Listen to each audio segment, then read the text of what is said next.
ஆகாஷ்வாணி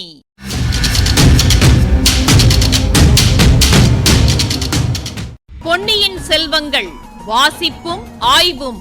வாசிப்பவர் ராமசுவாமி சுதர்சன் அவர்கள்.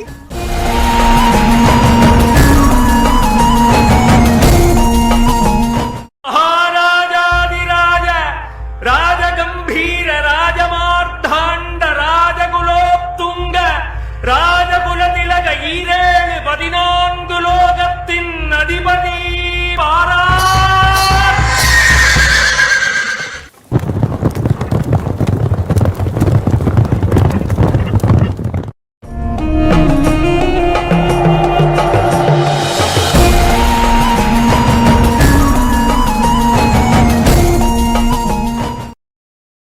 பழுவூர் ராணிக்கும் வந்தியத்தேவனுக்கும் இடையிலான உரையாடல் தொடர்ந்தது.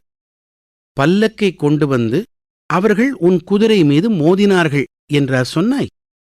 பழுவூர் ராணியின் பவள இதழ்களில் தவழ்ந்த பரிகாசப் புன்னகை அந்த வேடிக்கையை அவள் நன்கு ரசித்ததாக காட்டியது. இதனால் வந்தியத்தேவன் சிறிது துணிச்சல் அடைந்தான். ஆம் மகாராணி, இவர்கள் அப்படித்தான் செய்தார்கள். என் குதிரை மிரண்டு விட்டது என்றான். நீயும் மிரண்டு போய்த்தான் இருக்கிறாய். துர்க்கையம்மன் கோயில் பூசாரியிடம் போய் வேப்பிலை அடிக்கச் சொல்லு. பயம் வெளியட்டும்.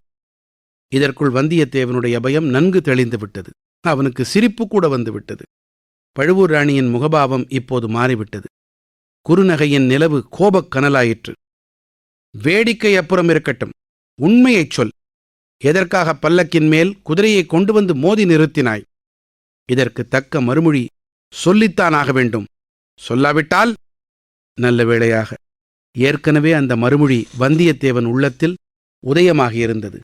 சற்று தணிந்த குரலில், பிறர் கேட்கக்கூடாது என்று வேண்டுமென்றே தணிந்த அந்தரங்கம் பேசும் குரலில், தேவி, நந்தினி தேவி, ஆழ்வார்க்கடியார், அவர்தான் திருமலையப்பர் தங்களை சந்திக்கும்படி சொன்னார்.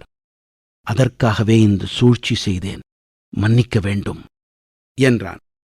இவ்விதம் சொல்லிக்கொண்டே பழுவூர் ராணியின் முகத்தை வந்தியத்தேவன் கூர்ந்து கவனித்தான்.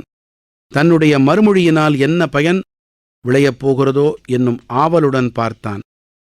கனிமரத்தின் மேல் கல்லெறிவது போன்ற காரியம்தான். கனி விழுமா, காய் விழுமா, எரிந்த கல் திரும்பி விழுமா, அல்லது எதிர்பாராதபடி இடி ஏதாவது விழுமா? பழுவூர் ராணியின் கரிய புருவங்கள் சிறிது மேலே சென்றன. கண்களில் வியப்பும் ஐயமும் தோன்றின. மறுகணத்தில் அந்த பெண்ணரசி ஒரு முடிவுக்கு வந்துவிட்டாள். சரி, நடுச்சாலையில் நின்று பேசுவது உசிதமல்ல. நாளைக்கு நம் அரண்மனைக்கு வா. எல்லா விஷயமும் அங்கே விவரமாகச் சொல்லிக் கொள்ளலாம் என்றாள். வந்தியத்தேவனுடைய உள்ளம் பூரித்தது. நினைத்த காரியம் வெற்றி பெற்றுவிடும் போல காண்கிறது. ஆனால் 3/4 கிணறு தாண்டி பயனில்லை. மற்ற காற்பங்கு கிணற்றையும் தாண்டியாக வேண்டும். தேவி, தேவி, கோட்டைக்குள் என்னை விடமாட்டார்களே, அரண்மனைக்குள்ளும் விடமாட்டார்களே, என்ன செய்வது என்று பரபரப்புடன் சொன்னான். பழுவூர் ராணி உடனே பல்லக்கில் தன் அருகில் கிடந்த ஒரு பட்டுப்பையை திறந்து அதற்குள்ளிருந்து ஒரு தந்த மோதிரத்தை எடுத்தாள்.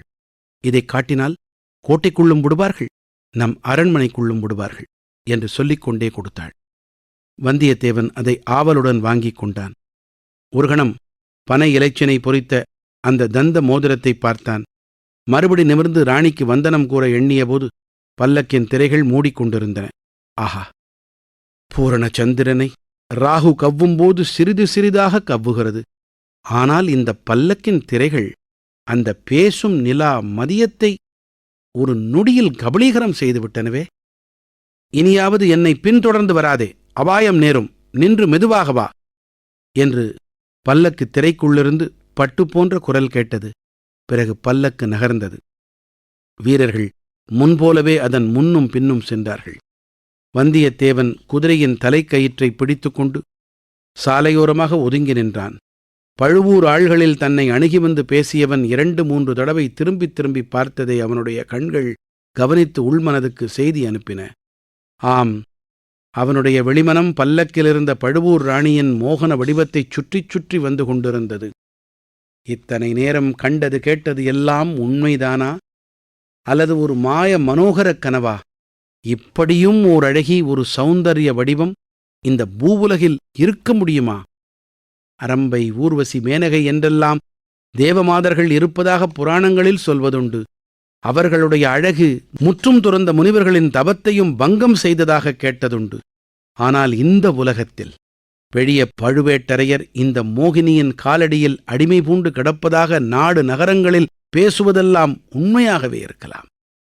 இருந்தால் அதில் வியப்பு ஒன்றும் இராது.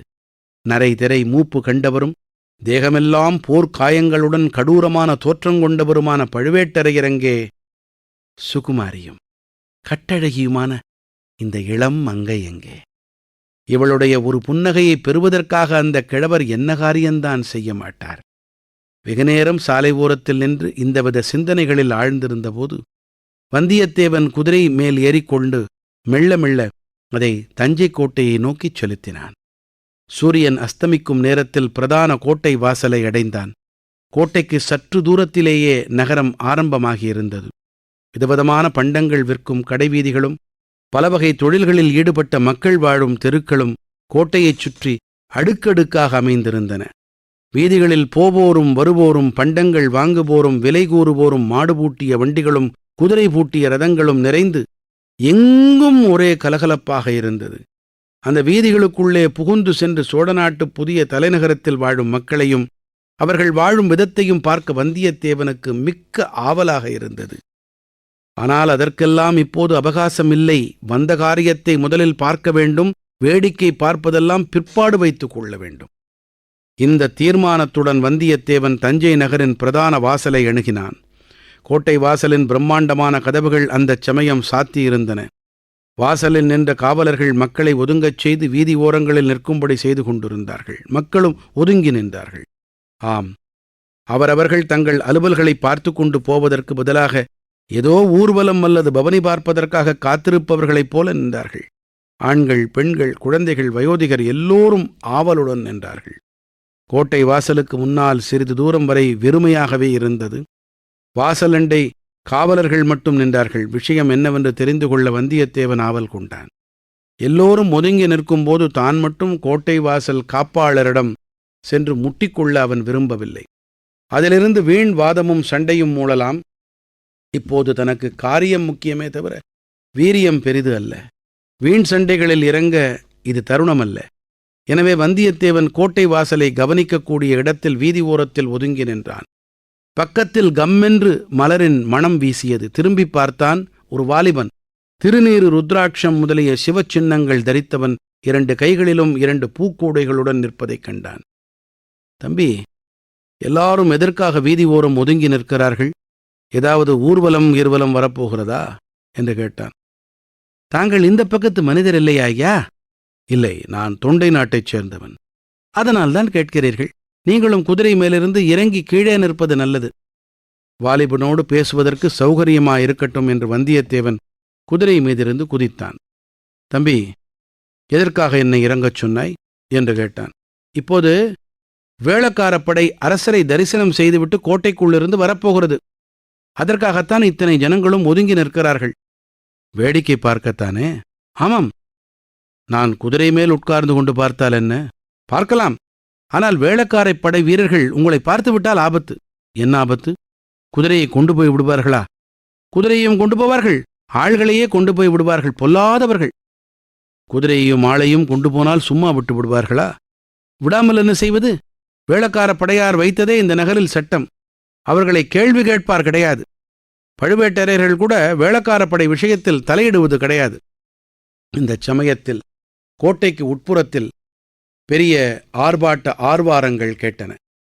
நகரா முழங்கும் சத்தம், பறைகள் கொட்டும் சத்தம், கொம்புகள் ஊதும் சத்தம், இவற்றுடன் பல நூறு மனிதர் குரல்களிலிருந்து எழுந்த வாழ்த்தொலிகளும் கலந்து எதிரொலி செய்தன.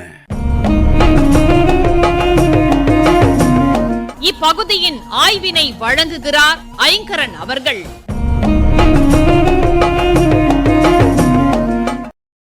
பல்லக்கு மூடியிருந்த வெளித்திரையில பனைமர இலைச்சினை சித்திரம். சரி, ஆனா பல்லக்குக்குள்ள மதுராந்தகர் இல்ல, இருந்தது பழுவூர் இளையராணி. அதிர்ச்சியில உளறி கொட்டுறான் வானர்குல வீரன். உங்க ஆட்களோட குதிரை என் பல்லக்க இடிச்சுது. இளையராணிய மகாராணின்னு சொல்லிட்டான். நிதானப்படுத்திக்கிட்டு, ஆழ்வார்க்கடியான் திருமலையப்பன் பெயரைச் சொன்னதும் பலன் கிடைக்குது. நந்தினி கொடுத்த மோதிரத்தை காட்டினா கோட்டைக்குள்ளும் போகலாம், அரண்மனைக்குள்ளும் போகலாம். அதுக்கு மேல அவனை பேச விடல. சரி, ஆய்வுக்கு வருவோம். கபளீகரம் அப்படியே விழுங்கி விடுவது. உள்மனம் வெளிமனம். இந்த தொடர்களை ரொம்ப நேர்த்தியா கையாள்றார் ஆசிரியர். பல்லக்க தொடர்ந்து அவன் வந்துகிட்டு இருக்கிறத பார்த்து ஒரு வீரன் சந்தேகத்தோடு விசாரிச்சான் இல்லையா? அவன் இப்ப தன்னை திரும்பி திரும்பி பார்க்கறத உள் மனசுல வாங்கிக்கிறான். வெளி மனசு நந்தினியின் மோகன வடிவத்தை சுத்தி சுத்தி வருது. கொஞ்சம் முன்னால கும்பகோணத்திலிருந்து திருவையார் வரும்போது இயற்கை அழகு, செயற்கை குழப்பம் இதையெல்லாம் எண்ணிக்கிட்டு இருந்தது வெளி மனசு. உள் மனசோ ஜோதிடர் வீட்லையும் அரிசிலாற்றங்கரையிலும் பார்த்த அந்த மங்கையிடம் ஈடுபட்டிருந்தது. இந்த மனசு அப்பப்பா ரொம்ப விசித்திரமானது. எதையும் பிடிச்சிக்கும், விட்டுடும். பிடிச்ச உடனே விட்டுடும், விட்டதும் மறுபடியும் பிடிச்சிக்கும். சில சமயம் விட்டும் விடாமலும் தவிக்கும். போராட்டத்திலேயே பெரிய போராட்டம் மனசோட நடக்கிற போராட்டம்தான். கோட்டை வாசல்ல காவலர்கள் மும்முரமாக இயங்கிக்கிட்டு இருக்காங்க. ஏதோ ஊர்வலமோ. ஆவலை அடக்கிக்கிறான். காரியம் முக்கியம், வீரியம் பெருசில்லைன்னு தனக்குத்தானே சொல்லிக்கிறான். தவறான முடிவு அனுபவத்தை தருது, அனுபவத்தால சரியான முடிவு எடுக்கிறோம்னு சொல்வதுண்டு. கடம்பூர் கோட்டை வாசல் அனுபவம் வேகம்னு வச்சுக்கிட்டா, தஞ்சை கோட்டை வாசல் தீர்மானம் விவேகம்னு வச்சுக்கலாம். வேளக்கார படைய வேடிக்கை பார்க்கறத பத்தி வல்லவரையன் கேட்கிறான்.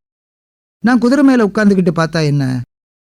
பூக்குடலை வச்சிருந்த அந்த வாலிபன் அமைதியா சொல்றான், பார்க்கலாம், ஆனா வேளக்கார படை வீரர்கள் உங்களை பார்த்துட்டா ஆபத்து. என்ன ஆபத்து? குதிரையை கொண்டுகிட்டு போயிடுவாங்களா? குதிரையும் கொண்டு போவாங்க, ஆள்களையே கொண்டு போயிடுவாங்க. இதை கேட்டப்புறம் வல்லவரையன் சும்மா இருப்பானா? கொஞ்சம் முன்னாடி உதயமான விவேகம் நீடிக்குமா?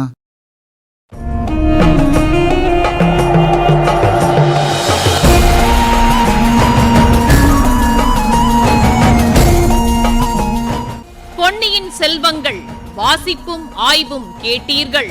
வாசித்தவர் ராமசுவாமி சுதர்சன் அவர்கள். ஆய்வினை வழங்கியவர் ஐங்கரன் அவர்கள்.